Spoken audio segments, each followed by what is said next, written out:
Hi, I'm Lori George. I create the boxes and instruction for the Unbound program at Art Journal Olive. I have a background in painting and use acrylic and mixed media to create abstract, expressionist artwork. I would describe my style as colorful, expressive, and layered. For me, art is not only my profession, but it is also my therapy. You don't have to be an artist to benefit from creativity, and I'm going to share 5 ways that I like to create.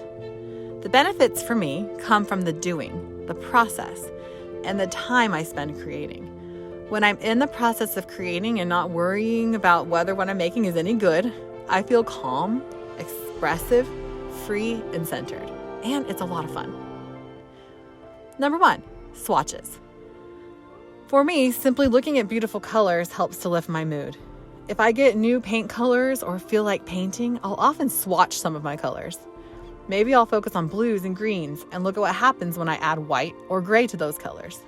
I keep my swatches for reference or display. Number 2, color play. One way that I like to play with color is color mixing. The primary colors are red, yellow, and blue. However, there are so many different versions of these primary colors, not to mention adding in other colors. Color mixing is really endless. I love to grab 3 of the primaries and see what colors I can mix. This is also a useful way for me to discover color palettes that I might want to explore further. Number 3, big splotches.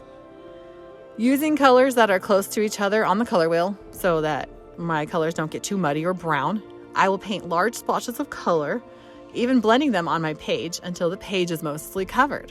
When working on a project, I'll often use any of my leftover paint and brush it off on an extra piece of paper that I call a brush board.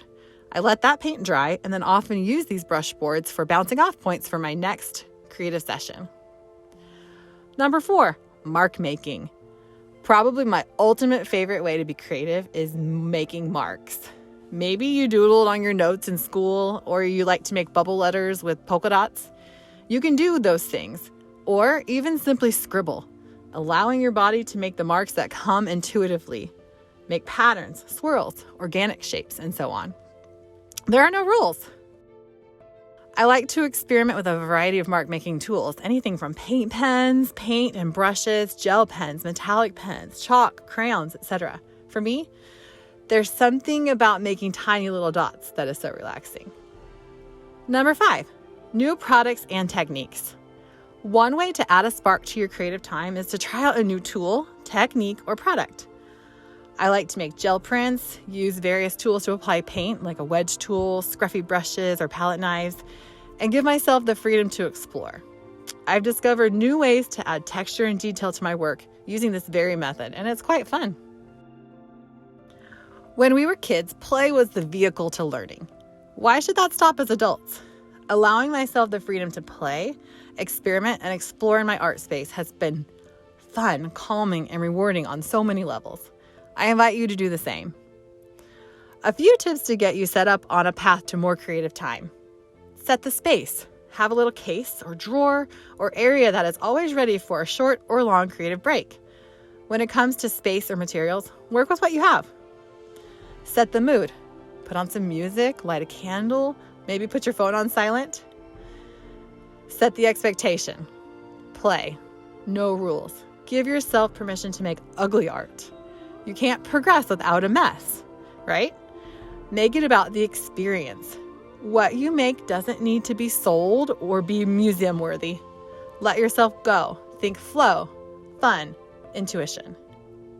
Set a timer.